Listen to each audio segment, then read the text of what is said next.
Okay, we are back, and we're going to try to finish out Pan, or come close to it. Hopefully it doesn't take us too long.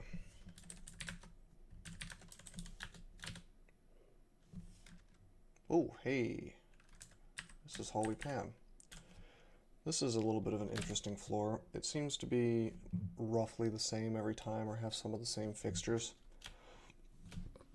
And so what you'll have is, you'll have this little area back here with 3 portals to other Pan floors. I think sometimes there's an exit here. You'll get an exit here, sometimes a portal to another Pan floor. There'll be a Seraph here. There will be a Pearl Dragon up here with a bunch of gold and possibly treasure. You'll get a ton of Devas here. Those are the ones that smite you. And then angels and cherubs and Ophans and all kinds of crap all throughout the level. If you get this floor and you're an undead or a demon spawn, and you don't know what you're doing, then you need to leave. And the best way to leave is through here, because you get the least amount of stuff. However, if you would like the demonic rune and you haven't found it yet, it will spawn in here. And we're going to go get it, or die trying. Actually, this is a decent opportunity for us to shatter. Now, if we really wanted to... he just kind of appeared right next to us.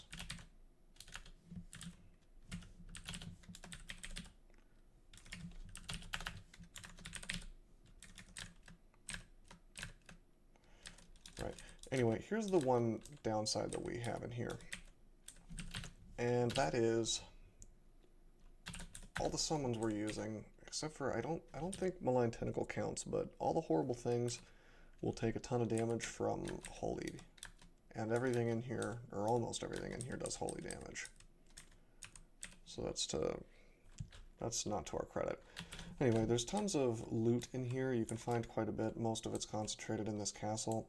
I'm not going to pay too much attention to it. I'm not going to try to loot the crap out of this whole floor, because it is a bit dangerous in here, and I'd rather focus on survival. So instead, we're going to shatter. We conveniently get right in. I like that. What we really would like to do when we do see the Seraph is to kill the Seraph super fast. Because otherwise he will summon lots of buddies.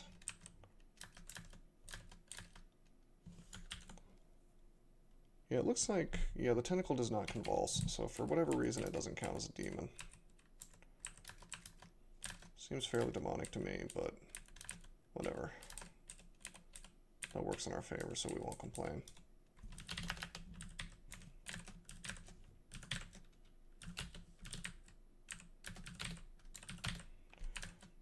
What I will complain about is this very cramped hallway, which is making it difficult for us to summon. Yeah, these Ophans will make clouds that surround you, which is cute because nothing in here cares about the cloud, so they'll walk right through it, but it just is to limit your mobility a bit. All in all, I am a big fan of the design of the monsters in Holy Pan, but it does confuse me a bit because they show up almost nowhere else in the game, and it seems like a lot of effort for a floor that most people don't see. Then again, I suppose there is a Holy Pan floor in Ziggurats.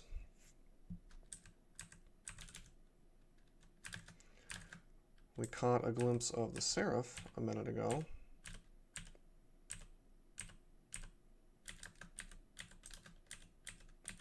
Came to investigate all this noise we're making.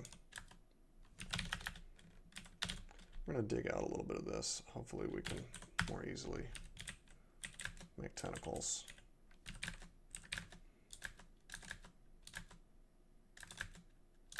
Now, the Seraph is not like a named Pan Lord. If we don't kill him, he won't follow us on the orb run. Or he might, but the thing is that the Seraph, I keep calling him the Seraph, but the truth is it's just a Seraph. He's not he's not unique. He's just a dude. And so Seraphs are just a monster that can spawn.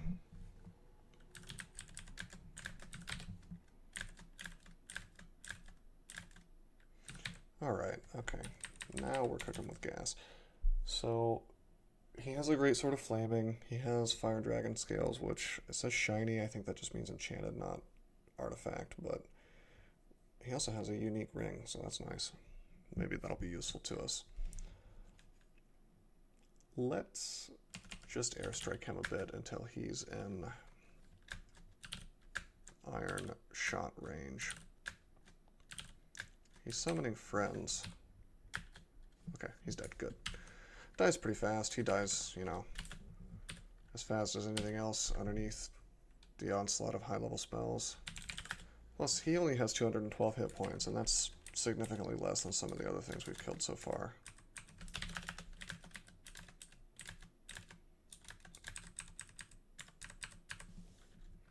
Let's identify this ring.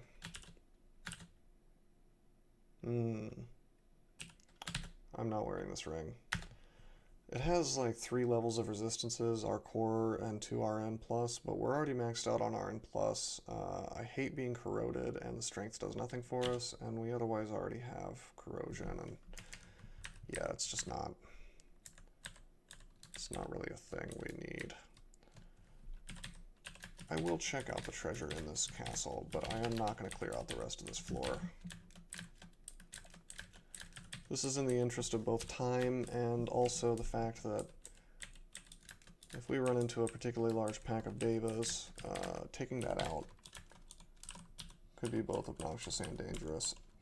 I think we could do it without much hassle, if we felt like it.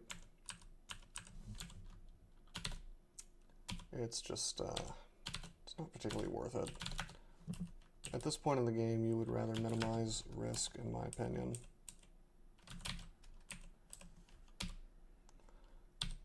Then try to get some loot. I mean, we have all the loot we need.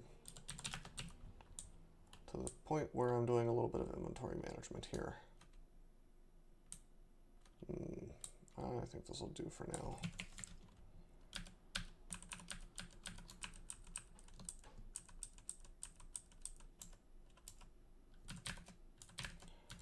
This is the rare exit from Pandemonium. We're going to take it, because we have all of the runes from Pandemonium except for the Dark Rune. If you find an exit, it's as good as an entrance to another floor, because if I feel like going back into Pan, boom, I'm back into Pan. This branch contains the Dark Rune of Zot, so that's the only rune that's left. We just have to hunt down which floor it's on. Unfortunately, we didn't get lucky and have it hand it right to us.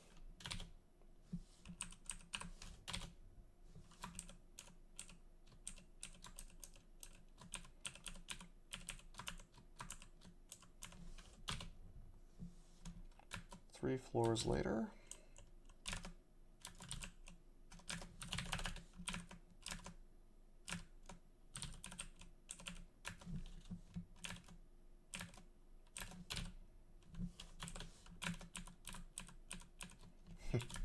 Tentacle doing quite a bit of work for us.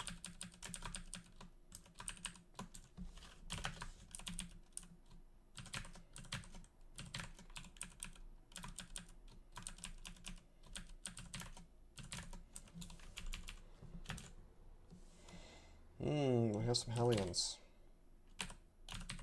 We have a ton of Hellions, 3. We're going to close this door and see what we can do with the tentacle. I'll make a Mana Viper as well. Oh geez, he opens the door and the other Hellions just start.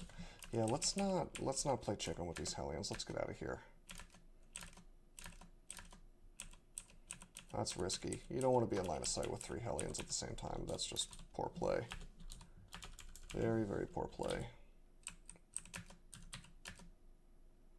Looks like this Pan Lord just started with a bunch of Hellion buddies. Oh, he's summoning them. Or at least he can summon them. Summon Greater Demon. Here is a great example of, in fact, our first example of a randomized panlord. It spawns with a random name. So you see this name is not terribly phonetic, and that's because it was randomized, randomly generated. It starts with a random amount of hit points, usually high. It starts with random defenses, usually good. This one has high AV and low AC. Randomized resistances. I think they're always immune to negative energy, of course, because they're demons. Randomized damage, although I think they sometimes are marked as warrior types or caster types. So if he's a warrior type, he'll have 50 damage always. And randomized powers, less of which if he's a warrior type. This one seems to be a caster, and of course randomized speed. Unfortunately, he's faster than us, but we can just blink away, which we're going to do. Randomized panlords can be as dangerous as named panlords, or they can be just very very weak. They can be very easily destroyed. They can have no powers that you're particularly worried about. They can have bad defenses. They can go down very quickly. It's really just luck of the draw, but it's also possible to roll a panlord that has glaciate and blink close and summon eyeballs and just all kinds of stuff that you don't want to deal with.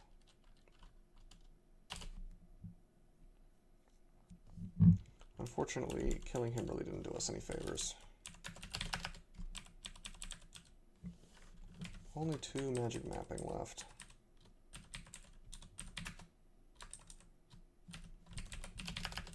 Okay, we'll blink this way.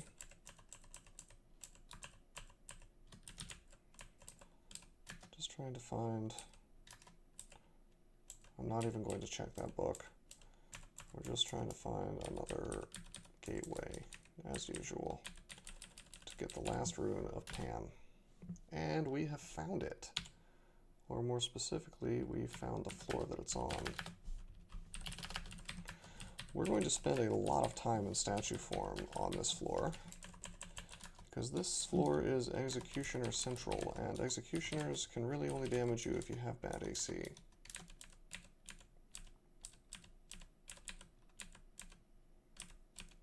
Think we have enough remove curse, 35 scrolls.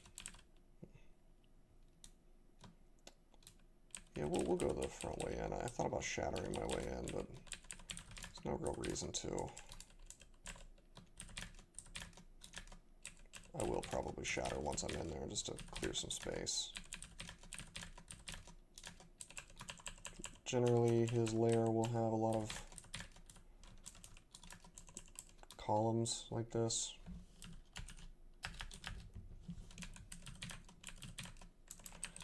And we like wide open spaces on this character because that's what lets us cast Malign Tentacle.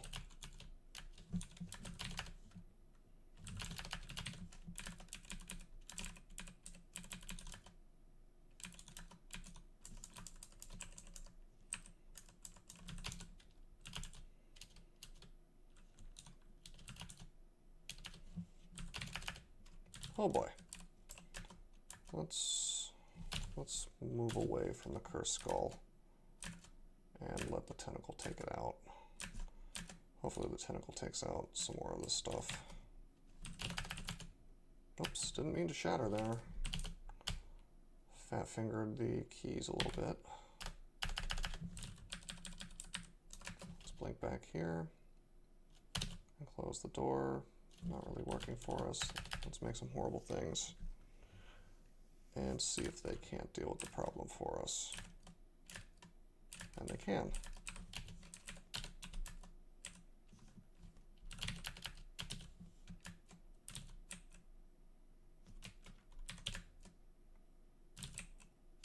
We'll channel and blink. We need horrible things.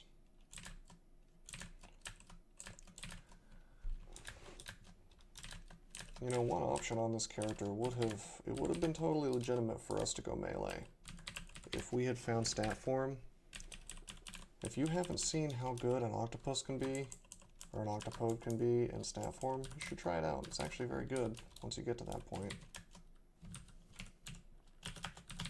Of course, getting to that point is the problem. And the problem with it as well is there's no way to guarantee that you will get access to stat form unless you're worshipping Sif Muna. And if you're worshipping Sif Muna, transmutations are not the best thing.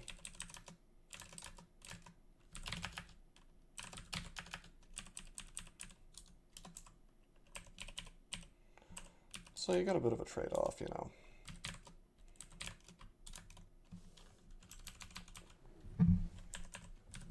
Of course, just about anybody in stat form is powerful if you've trained on armed combat. For Octopodes, it's significantly better because you get so many equipment slots that everybody else does not get. Instead of 2 rings, you have 8. Everyone else loses their existing slots.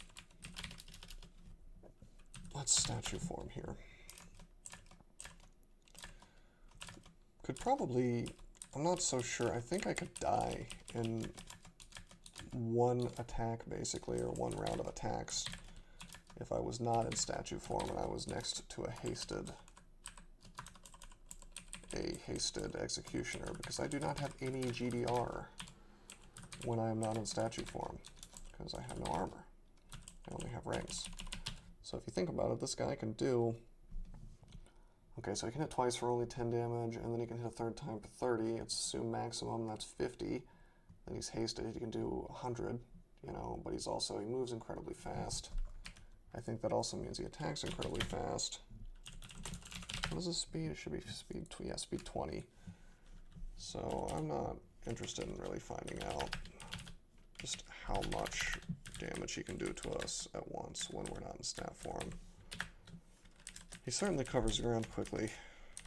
Probably the fastest thing in the game, I think. Except for maybe Caustic Strikes.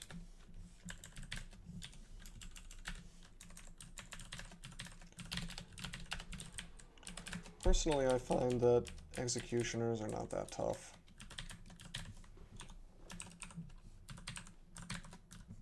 As long as you have good defenses, whoops, and you don't let them surround you, they're not really what you need to be worried about as much as other demons, because they don't Hellfire and they don't Torment. And those are the real late game problems. Okay, we have the Rune, but remember we have to kill this guy. I suppose we don't have to, but we don't want to deal with him on the way up from our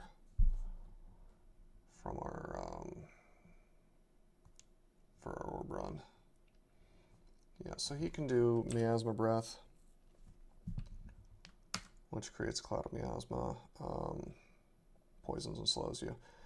He torments, he summons executioners. If you're undead, he'll dispel you.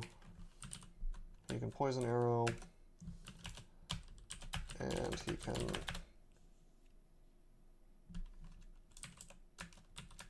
abjure summons. And what we're really concerned with is torment, because everything else we don't care about.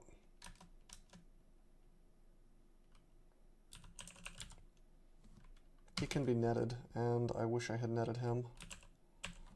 Oh man, this is all summoned. Let's reset this fight.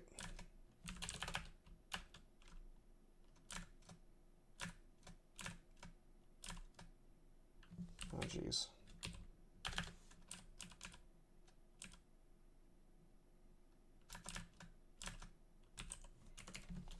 Come on.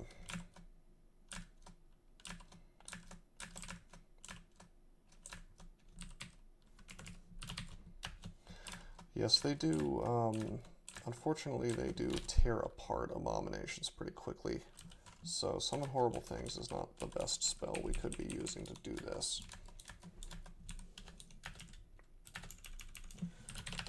That's another thing about Extended that kind of bothers me, is that once you get to this point in the game, as a caster especially, if you have a hammer, everything starts to look like a nail. For the most part, the whole Eldritch Tentacle / Horrible Things combo has done the job for us. And so there's almost no reason not to just keep doing that. Even in this situation, it works, even if it's not the best.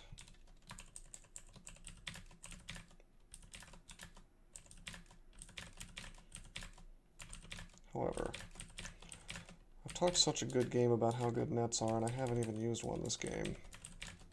Why don't we go ahead and show that off a bit, if we can.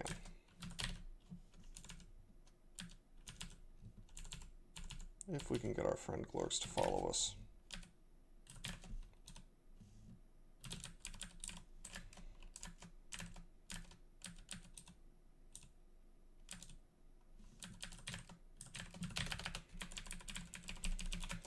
Oh geez, more stuff coming out of the woodworks to disrupt my plan here.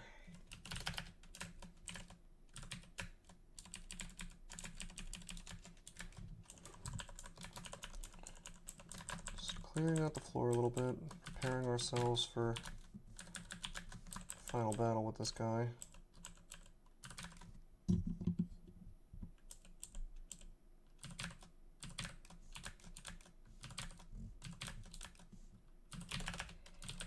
Sure are a lot of executioners on the floor.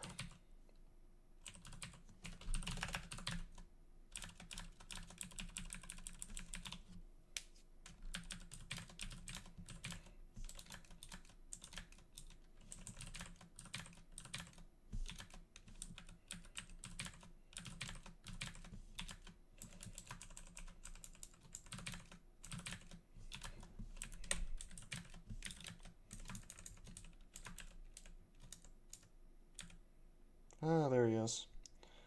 That's always fun. You go on screen with him and he torments you. You take one step and he torments you, and then he torments you again.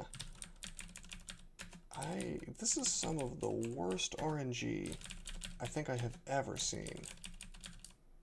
Can you believe that? Like, look at what just happened. Torment as I walk in as soon as he sees me. Torment as I take a step, and then he torments again. On one step. Can you believe that? But all that means is I reset the fight. Still, pretty spooky, huh? Goes to show, the game does not have to be nice to you.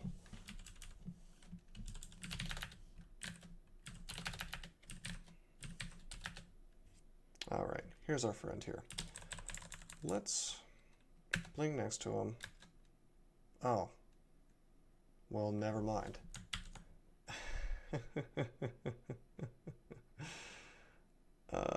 Yeah. So it looks like our tentacle paralyzed him at some point. So I won't need to net him. I'm just going to iron shot him to death. And he dies. That's always fun. I like that when that happens. Let's grab some of these consumables that have been nice enough to spawn. Or to spawn, rather.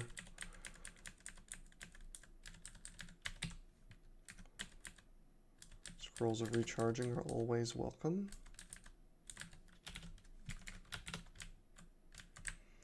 Now we have all the runes, and I'll end this video after I have managed to escape from Pan, because guess what? We still need to escape from Pan. Okay, never mind. That was fast. Alright, I'll end here, and the next video we will go into Abyss, and hopefully we'll come out unscathed with the Abyssal Rune. And then all that will be left is Tomb and Zot. Until next time.